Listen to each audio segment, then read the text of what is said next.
Please welcome moderator Kelly Spees-Backman and the Storage Technologies panel.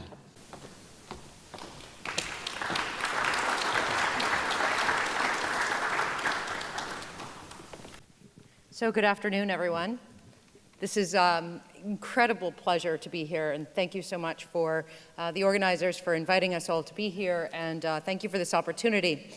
Today, during this session, during the next 45 minutes, we're going to talk a little bit about energy storage, what it means and what it means to the energy plan for Hawaii, and a little bit about what's going on at the federal level and in other states. My organization, my name's Kelly Spees-Backman, and I'm with the Energy Storage Association. We're the national trade association that represents all technologies of storage. That includes the batteries that you've been speaking of already today and throughout your work in the energy sector. But it also includes thermal storage, it includes mechanical storage, it includes ice storage, pumped hydro, mechanical, as I mentioned before, across the entire sector.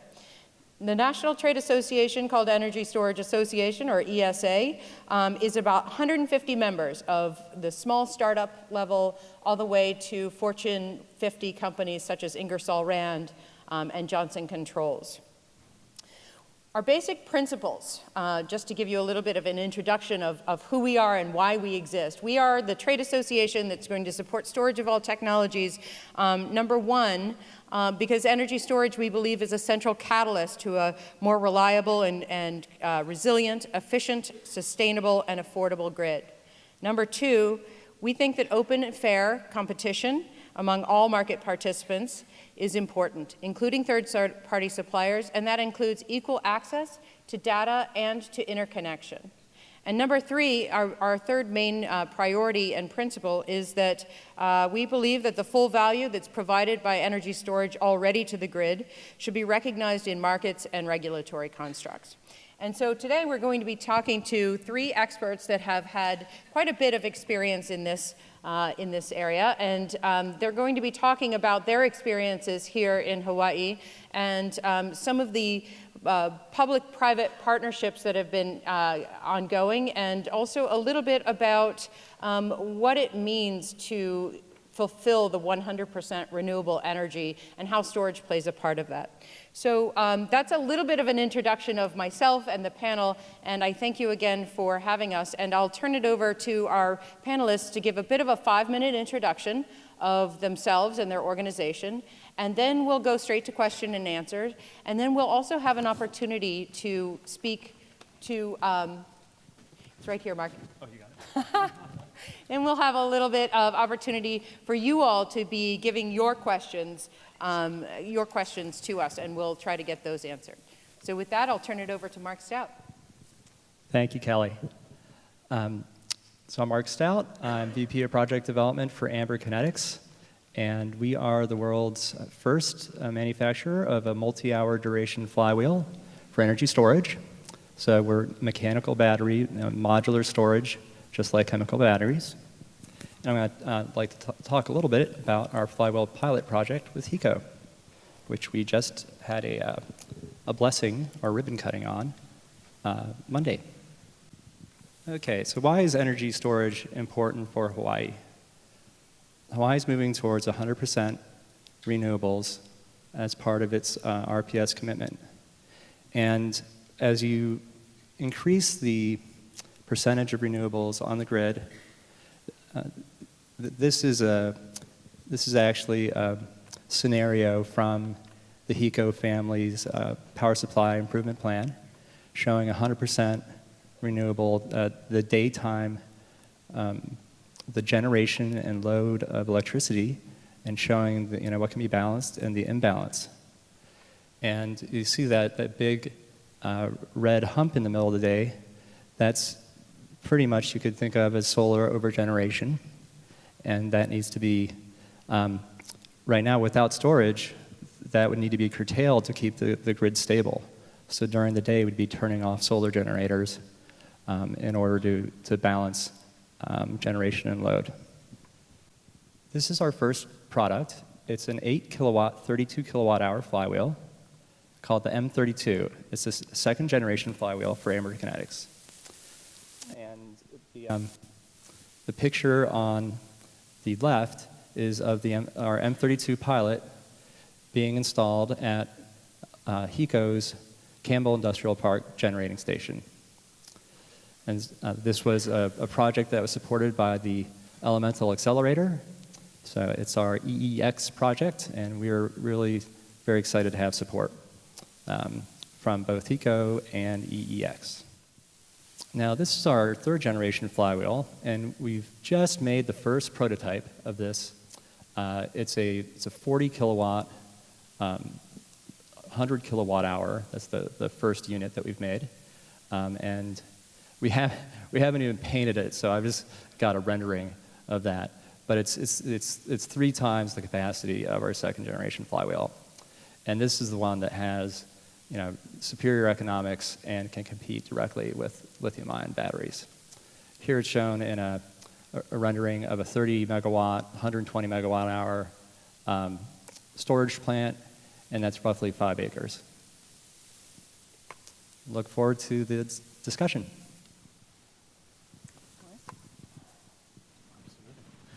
Aloha, everybody. Excited to be here again. Thank you, Doug and Frank, there behind the stage. I saw them earlier, for inviting me. I think it's my 4th time now here in Maui, so I feel like a seasoned veteran now. I mean, almost local, getting there. I was previously in my capacity as CEO for Sonnen, obviously a energy storage company, and then now for the last 1.5 years with Mercedes-Benz Energy, transitioning out of there. And this is a company that I've also introduced to you last year, but giving you a little more introduction into what we do at Mercedes-Benz Energy. Also, hopefully you know the cars by now. I know Tesla is sitting next to me, but it's a smaller car company out of Germany, which you should be familiar with. One of the key things for us is we are now, and we just had the Geneva Auto Show a couple of weeks ago, which was quite exciting in my view. I mean, the type of electric vehicles you saw on there was phenomenal. And one of the key things for us, and you see it, one of the quotes here from our chairman, Dr. Zetsche, is that for us electrification is multifaceted. So it's not just a vehicle, it's not just energy storage, but it's really the total ecosystem that drives electrification and the future in the convergence of transportation and energy that we see, which is coming on with the proliferation of electric vehicles in the market. So that's one of the key elements that we're focusing on at Mercedes-Benz Energy. We don't make the cars, our parent company does that. We're a 100% Daimler-owned entity. So we do have the 160 billion balance sheet in the back, but it's not, unfortunately, I can't tap into that. I'd wish, sometimes I would like to. But as you can see, to us, it's not just energy storage, but it's really tying together the vehicle, the solar generation, so the renewable generation, together with energy management, tariffs, home charging, public charging, different elements of this total ecosystem, and that's what we spend most of our time on within Mercedes-Benz Energy, and how do we tie this all together. And for example, you see in the back here, you see the home energy solutions, so the total ecosystem, driving that at a home, but then there's also elements of public transportation, highway charging, you have public charging, at home charging, you have fleet elements of that as soon as you go into electrification of transportation. And then for us, a big part, as we are also a battery manufacturer, just as my neighbor here to the right of me, we do have tremendous battery capacity ramping online in Germany and China, in the US, which we've announced, with more plans to come. And with that, you also see the capacity that will be pushed into the market, and we also going to see what happens with the batteries after they come out of the vehicle. So we have done second-use storage elements already, where we have deployed, and I introduced that project to you last year, which is a 17 megawatt hour second-use storage system in Germany, which we deployed. We're looking at spare parts energy storage, which is quite interesting because we can't just house elements such as transmission and square footage, but we have batteries that we have to keep alive for several years because there's a requirement from from the legal system to have spare parts on the shelf for 10 years. It's not just square footage, we have to keep them alive, so how do we do that? And so there's a lot of exciting elements around energy storage and this electrification of transportation that plays together, that we bring into the market and what we at Mercedes-Benz Energy take a look at. So that's a brief introduction. I'm looking forward to the discussion and your questions, and I think that's going to be the more interesting part, so I'll wrap it up and hand it over. Thank you. Thanks, Boris. Aloha. My name is John Yoshimura. I'm with Tesla. And let's see. Do we have the first slide? I think battery storage is probably the most common and widespread storage option that most people have implemented. I don't think you're going to learn anything new from my speech today, or my presentation, but there's a few reasons why battery storage is being used quite a bit. How can I go? Okay, here we go, backwards, sorry. It's available, it's a proven technology, and battery storage projects are very easily deployed. You can from concept to design to installation and commissioning, you can do a battery project very quickly. So I think that's one of the reasons why it's very desirable. Every day there are more and more battery projects that are being brought online in all sectors of energy, from residential to commercial to utility scale. And because of that, there's a lot of data, a lot of experience that's being built, and I think that really has helped all battery providers push the price of batteries down and develop these projects a lot quicker. You can see this first slide. These are the 3 energy products that Tesla currently produces. We have our EVs. We also have the Powerwall, which is a residential unit for homes or even small commercial, and the Power Pack. I'm going to be talking more about the Power Pack and show you some pictures of projects that we have recently developed around the world. Tesla used to sell a 4th product. You might be familiar with the Tesla flamethrower, but we sold out of that, and we don't have any plans for bringing it back. And I think the message from Tesla is that global warming is a much greater priority than the zombie apocalypse. So, So do I get a refund of my deposit? No, you can get a refund if you bought a flamethrower. I think on the secondary market, they actually are selling for much more than they did initially. We recently installed a 129 megawatt hour storage project in South Australia. The problem there was that they were frequently having blackouts, and Elon Musk got on Twitter and said, hey, I'll solve your problem in 100 days or it's free. That piqued the interest of the utility. We did have to go through an RFP, which we succeeded and won.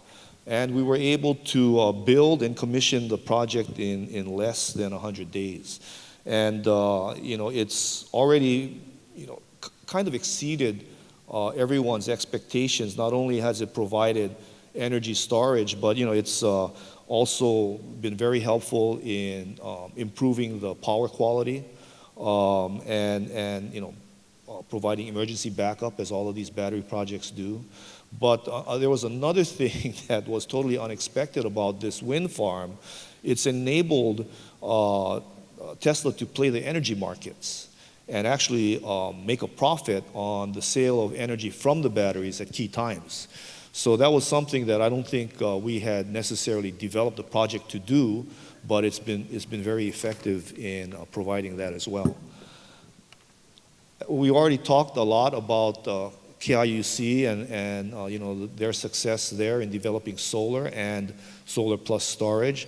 This is a project on about 50 acres of agricultural land, and this picture is probably maybe a month or 2 before it was actually finished. You can see the batteries, the power packs, in the lower center of the picture, all those little white containers. And we have 272 power packs on about 0.8 of an acre of property there, and that allows KIUC to dispatch solar energy at any time, and particularly during the night. So this has been, again, a very successful project for us. KIUC has been a great partner for us. We've really grown with KIUC. Before doing this project, we did a 12 megawatt solar farm, and at the time it was the biggest solar farm, solar project that Solar City, which was bought by Tesla about a year and a half ago, the biggest solar project that we had ever done. And now with this dispatchable solar project, again, the first of its kind, and the first project that we did. So, they've been a tremendous partner. And again, this project has really done quite well. It's done what we thought it would do, be able to shift power into the evening hours, but it's also been a significant asset in allowing the utility to use more renewable energy because of the frequency calming aspects that we can use the battery for. Finally, real quick, we did a project in American Samoa on the island of Ta'u. This project is about 1/10 the size of the project that we did at KIUC. The difference here is that this solar plus storage project in American Samoa just entirely replaced diesel generation, which had been their source of power from the beginning.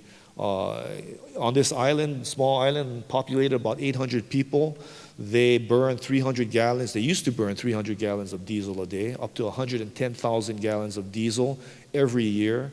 And people who live next to the generating plant, we used to hear that hum day and night. Now it's completely silent.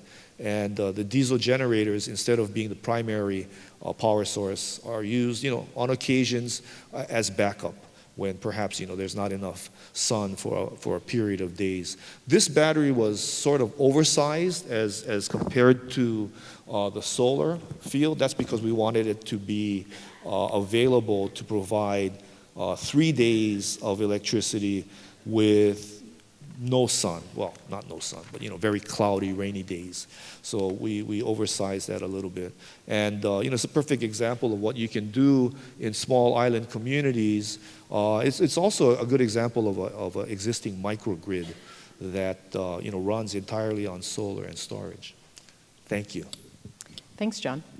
And thanks to each of you for your opening comments. Now we'll get to the part where we just have a conversation about what does this mean. So I think what we've heard from each of you is that storage is here. It's here in Hawaii, and it's here to stay in a number of different configurations, and that there are big companies that are getting behind this already, and that's pretty exciting to see for our industry. A question that I have for you, though, is this all about solar plus storage, and is it all about just batteries? I mean, I know that we represent more than that, but I think we even had a question from the audience about, what about pumped storage for Maui? I heard a conversation over the course of lunch, and I wonder, I'm throwing you a little bit of a curveball here because we didn't ask that question when we were having our discussion, but I'd love to hear other opportunities for storage on the islands. I think it's not all about solar plus storage. That project that we did in Australia actually is adjacent to a wind farm. And it's helping calm a lot of the intermittency with the power that comes from the wind farm.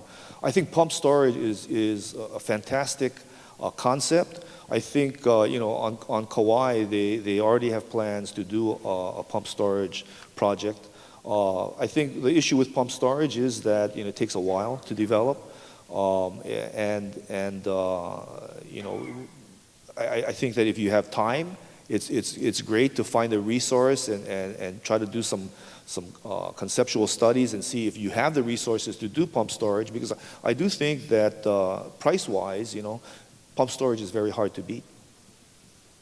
Yeah, I mean, obviously it's not just all about solar, and it's not all about, the batteries have its play in many different facets. So it's just also when we're looking at building the EV infrastructure out, so you're looking at demand charge mitigation or just plain grid stabilization, where then storage plays a big role. So it's not tied to generation at that point. So where you really need to offset certain capacity issues, you need to offset certain peaks, where a battery can have a play. In terms of storage, we need storage in any form, fashion that's possible. So if it's economic to develop, you can get the permitting for it. Obviously, it makes sense. In California, you can't get pumped storage developed because you don't have the water to pump anything. Right. We push trains up the hill and have them coming down. So those are some of the things that people are developing. I know it's not a joke. It's actually a company, so it's good. It's an interesting concept. You should take a look at it. But anyway, so there's many forms that we need, but one of the things to me is quite interesting now working for an automotive company is the amount of capacity that automotive will put out in the market. So I had some conversations over lunch, just from the projections that we have, is that capacity that Daimler will put out by 2024 is double the estimated size of the global energy storage market. So if you take a look at just that number by itself, and we're a smaller company, right? So, with Tesla, but then if you take a look at Volkswagen and Toyota and all the other manufacturers that are pushing into a game, the amount of capacity that will be output by the mid-20s in terms of battery into the market. And if you just take 5% of that will not make it into a vehicle because there are some issues with the battery that's not enough for automotive grade, but is definitely enough for storage. Just that amount is so staggering. And then if you take a look at second life, meaning if vehicle comes off with damage, any kind of accidents there or maintenance issues, or then at the end of the life of the vehicle, the amount of capacity that comes back into the market is going to be tremendous. So at that point, the battery cost will be so significantly low that you can almost store anything that we want. Yeah, I have to just add in there that it's been remarkable to see specifically the lithium-ion battery costs come down because of this economies of scale, the cell phones and the electric vehicles really driving costs down. One data point that we have that in the last 3 years alone, storage behind the meter has come down in cost by 80% for the C&I customers. For the grid side of lithium-ion battery storage, for the last 8 years, it's come down 70%. So it's coming down quite quickly, and there's still some cost savings to be found in the implementation, I'm sure, as we're all learning about the implementation of this and the operations of the projects themselves. Mark, did you want to add to that? Oh, sure. So agreed that energy storage is more than just batteries. Flywheels are actually mechanical batteries, but I think just looking at, there are some opportunities for additional pumped hydro storage, when it makes sense, long permitting and construction, life durations. But modular storage has a lot of advantages for being able to implement much faster. And then also just on the question of, is it just about solar plus storage? There's so many applications, as Boris was saying, that they're not specific to a renewable generator. They're just more for supporting the grid needs, in doing things like energy arbitrage and frequency regulation. And I'd like to see that if we do implement renewables, wind or solar plus storage, that we do it in such a way that kind of when the ITC recapture period is over and there's no like legal implications with charging off the grid, that we could charge off the grid and use those storage units as kind of to their fullest extent, and not just to kind of shift PV to the evening, which is nice, but it's really underutilizing the storage asset. Yeah. There are a number of on the customer side, of course, there's the demand savings and shifting solar, and in the ancillary services side, there are so many different resources. I think that's why it's so important, just from a federal perspective, why that FERC order, some of you may have heard of the Federal Energy Regulatory Commission unanimously voting in favor of putting it out to the RTOs or ISOs to take a look at the different revenue streams that they're allowing in the marketplace and allow for more than just one. And so that's going to bring the economics of storage even further into the playing field to where, ITC is, don't quote me on this, but that ITC would be, at some point irrelevant. It makes good sense. So it's exciting. Speaking of, you talked a little bit about the rules and the policies that might be in place. What do you think are some of the policies that have played best into your businesses in putting storage together with solar or whatever resources you have? Well, if I may start, ITC obviously deployment with new solar is a key element for home storage, right? And also for some C&I customers and also larger utility developments is where if it's combined and done as according to the rule, it's one of the key elements that help that industry also grow. In addition, some rate-based or so rate design can help tremendously in helping the development of storage going forward. So those are to us one of the key elements. But looking in the past, obviously the ITC is a key element for us. And then there was recently the private letter ruling from the IRS that said that storage could be added to an existing private home that had solar and be eligible for that ITC as well. Yeah, that's correct. We still don't quite know how the mechanics work yet, but yeah, absolutely. I mean, that's one of the key elements that if people want it for resiliency or other elements that now you can add it as a retrofit, and that actually you can get the 30% tax credit, which is a key element. I think for us, the success of solar, and the success of solar was due to net metering and the state and federal solar tax credits. The success of solar was such that it got to a point where there was too much solar. I think on the island of Kauai. What? Yeah, during some days, they will hit 95+% renewable energy during the day. So they just can't take any more solar. So what do you do with that? You store it. And so I really think that the success of solar and other renewables really has brought us to the point where storage is now becoming an integral part of any project. Go ahead. Thanks, Kelly. So this is more California-centric. That's where we're based and have a lot of visibility there. But AB 2514, AB 2868 have those two state laws have created a 1.8 gigawatt mandated for market over the next few years. And so we definitely have developers that are bidding our flywheels and working with on project sites and into those wholesale markets. And then one last question is, before I go to some of the there's someone that asked a question about how he convinces his wife to take on storage, so that question is definitely getting in. But, one last question was that we talked about in our preparations for this panel was about how local rules across various across the different islands can sometimes, regardless of the intent, can get in the way. And so I wanted to talk about this in the context of opportunities for the folks in the audience here who might be involved in policy making and supporting, that might be helpful for your businesses to install more storage and therefore to enable more renewables.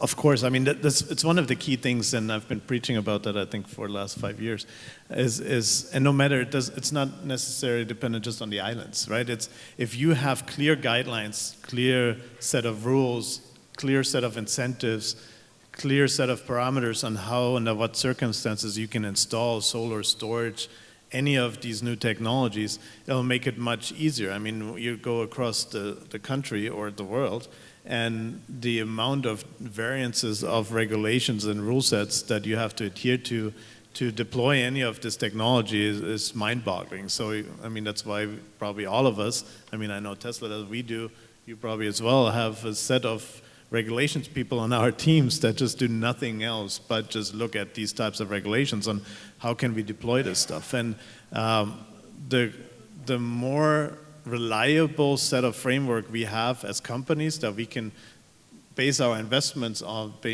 return on investments off, that'll make us easy to deploy the capital that's necessary to bring these projects to fruition. So that's one of the key elements for us that it allows us to do business. So that, without that, it's hard. People don't have to trust and won't put the money down to do it. I've got a real practical problem that I wanted to share, and I think a lot of people may have the same problem.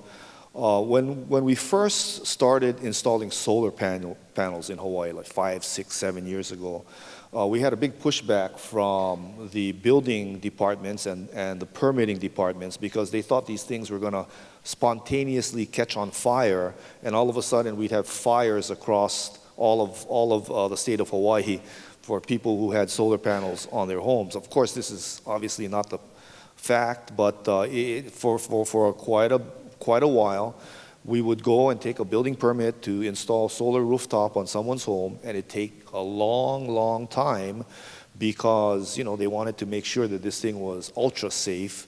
And in many cases, I mean, even though they did approve it, they still had significant questions. It's only now that we've been able to go to a process whereby, at least on Oahu, you can get a permit to put rooftop solar on your home by going online. We have the same problem, however, today with storage. They really believe that these things are going to blow up. They're going to cause all kinds of fires across the state. And we're having a very difficult time explaining to the plan checkers, the permit people that look, these are UL listed equipment. They've been deployed across the U.S. and the world. We haven't really had a problem, So we could really use some help from someone, and maybe this is something that the state could help us with, bringing all the 4 counties together and having some sort of education as to, what this new technology is, what are some of the concerns about it, and, what are some of the common misconceptions about it. I really believe that 5 years from now, I'm not going to be talking about this problem because it's just going to be obvious to everyone that these products are safe. But right now we're going through a very difficult time where we're having quite a bit of pushback from the local building departments, and some building departments, permitting departments are fine. Others are difficult, and with that kind of incongruity, it's just not predictable. And of course, business is a lot better when you can predict what's going to happen. So maybe that's something that we can get some help with. You might be able to predict that new technologies are going to be difficult. It'll be somebody else's problem then. Well, I mean, one of the interesting parts, you can park electric vehicles in the garage, but you can't put a storage system right next to it, right? So that's, in New York, for example, you still can't put batteries in. I mean, we're slowly making headway there, but still, you can park an electric vehicle in the underground garage under the building, but you can't put storage there, but it doesn't quite make sense to have that. I love the idea John had about bringing together the building departments from different counties. And in California, for instance, like the state, they rolled out sort of a white paper of implementation guidelines of this is how you could do land use permitting for solar farms. And because a lot of counties hadn't really thought about it, and then they're like, well, what do we do now? I mean, what's a good standard? And so just kind of creating a forum to discuss that here's this popular new technology, the numbers are up, the number of applications are up, and it's nothing to be afraid of. We should be able to figure out UL listed components. This should be straightforward.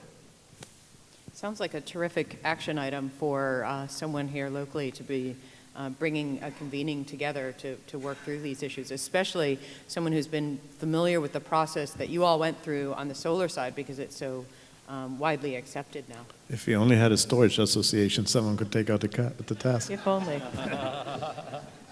No, but I think it's important. I think this is an important conversation to be had about how to not necessarily prop up storage economically, but really taking down the barriers that exist, just for the fact that energy storage, competitive energy storage, wasn't thought of when some of the rules were made, right? So this is not about asking for incentives. This is not about asking for extra. It's about education and beginning that understanding.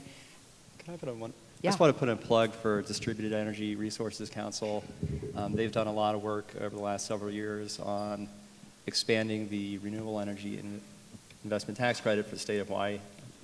John can correct me if I've got the acronym wrong here, to include storage. So that there is no Hawaii Storage Association yet, but I think that they're the closest thing to it. I'm going to put in a shameless plug too then for the Hawaii Solar Energy Association. I'm a board member. Our executive director, Will Giese, was the panel moderator for the first panel today. I think, we all have common goals and we all work together quite well. Our lobbyists at the legislature all work together, DIRC and HSCA and PV Coalition. So we're all together, albeit maybe not one organization. Sounds like a real concrete action to be taken, so that's good. So I think I'm going to go to the audience questions, and I have to go with the white one first because that just cracked me up. And I'll just read it. I read that Tesla's Powerwall takes a while to pay for itself at an average residential home. How can I convince my wife it's worth it? You got an idea? I think I know who this question's for. I would just hashtag me too, but that's a different story. Well, I think fully installed product and everything, Tesla Powerwall will cost you about $7,000. Coupled with solar, you're gonna start saving money. So maybe you might want to argue to your wife that, this is a way for you folks to save money in the long term, and adding a Powerwall to your system allows you to make sure that you will be able to watch the Oscars or the Super Bowl without interruption, just in case there might be some sort of problem. It's also good if you have a hobby like raising saltwater fish that need electricity all the time, or you might have a medical or health condition that you really need to have electricity powered to your home. These things turn on automatically. You folks have the same type of thing. They're not called power walls, but it's the same idea. They turn on automatically. You don't have to go on and outside and turn a switch on in your garage. So I think all the benefits should convince your wife that this is something you should invest in. $7,000. We also, I think, sell it on a lease basis, so you can pay monthly.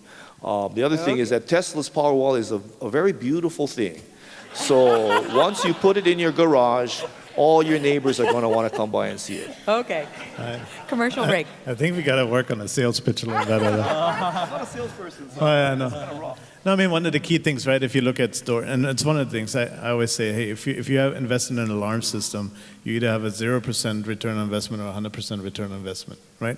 So energy storage is one of the, and if you look at the resiliency, it's the same thing. And with natural weather events that we have over the last year and a half, 2 years, and being more frequent, obviously, that safety is a good investment by itself. However, looking at energy rates, grid changes, and how the energy markets are developing, I think it's also a very solid investment in terms of its technology and also on the paybacks over the long term as you're investing into yourself, into your own infrastructure, and not into the home. So those, I think, were some of the key elements that you want. And it has a beautiful star on top in case of ours. So. You don't pass. There was another question I thought that was quite interesting. Last week, when we had 4 days of cloud and rain, how did the batteries that you all are familiar with perform, since PV couldn't recharge the battery every day? That's a good question. It's amazing how much solar energy you can produce on a cloudy day. I was recently out in Kauai. We had some people from the Tokyo Power Electric Company come into town, wanted to take a look at what KIUC was doing. One of the stops on the tour was our Kapaya project, and it was totally overcast. But I think that thing was pumping out. It's a 13 megawatt solar array. I think that thing was pumping out maybe like 8 megawatts of power. So, I mean, you know, it was cloudy, but it was not significantly, reducing the amount of solar energy that was going to the battery. So, you know, it'd have to be a really dark, cloudy day for several days in a row for that situation to happen. But with regard to KIUC's project, you know, that's a PPA. So they pay for whatever power they use. So on days that are cloudy and, you know, might not be able to use the solar, might not be able to use a full battery charge, you know, they're not harmed. They're not paying for something that they're not getting. At the same time, you know, they may have to go back and rely on some of the legacy type power generation that they already have there. Yeah. I mean, just to John's point, I took a stroll through Lahaina with my family last night, and I saw a lot of red, sunburned people, and it wasn't sunny out. So solar definitely gets enough rays to produce a lot of energies, even if it's cloudy out, especially in a climate like Hawaii. You know, you don't have, Germany is a different story, and that's why I'm really excited about looking forward, and as I mentioned before, looking at the second life battery storage, because in my view, at some point we'll reach a price of, let's say, used battery, like our end of life, just so for you understand, is end of life in a vehicle is roughly about 80% of its capacity in a battery. So there's a lot of life left in a battery to be used at a later stage for stationary energy storage. And mostly when they come out of a vehicle, there's going to be, the price of that specific battery will be significantly low at that point, where we can even look at seasonal storage, meaning where we could store over winter months and dispense over summer months and slowly cycle. And that's really what gets me excited on how we can actually completely decouple from, you know, or really push the renewable revolution into the market and get percentages of renewable energy, because we can significantly store it. Because at the moment, for example, in a market like Germany, you can only get to about 80% of independency, because over the winter months it's just too dark and not enough generation that you can self-sustain of what you're trying to achieve with batteries. So we've did some numbers looking at, not Hawaii specifically, we're working more with HECO, looking at they're doing PV integration testing with our, it's PV simulation using a pyranometer at our HECO installation. But we've also been looking at kind of solar plus storage for weak grid applications where there's, you know, on a weekly basis, there's at least one power outage in Pacific nations. And yes, during the really rainy season, there will, unless you just had a huge array that could you know, produce enough during 5 days of rain, it's difficult to get a solar plus storage that can just be a microgrid and ride that out. It's good to have some other form of generation to get through the worst periods. But those are usually just the worst periods when you have, you know, several days of sustained rain, a week of rain. And so I'd say that's true of all technologies.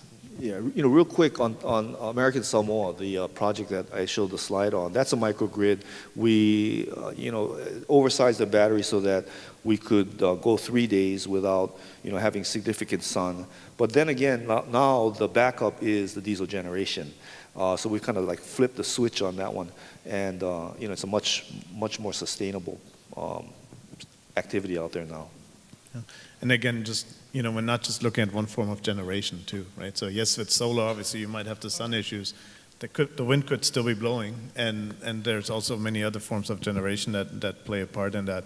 Not for home, obviously, but even though now we're seeing, even on a home level, we see small wind turbines and others deploying, but still there's several forms of generation that can mitigate that issue too.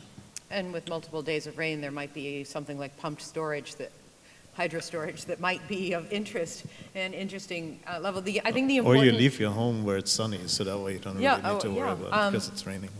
The most interesting thing about this, as I kind of came into storage in my career, is that it really, for the first time in the history of the electricity industry, this storage is now competitively able to decouple the element of time from supply and demand. And so that's what we're talking about here, to enable a more efficient grid, a more decarbonized grid, and to enable a more affordable grid, because now you're utilizing the resources that you have more by not just having to generate and deliver it at that moment. Now you can save it up and use it when it's most valuable. And so I thank you all for joining us. I really appreciate your time and efforts. And I'm sorry I wasn't able to get to all of your questions. There were a lot of questions. That was pretty cool. I think we could probably use another half an hour or so. But well done.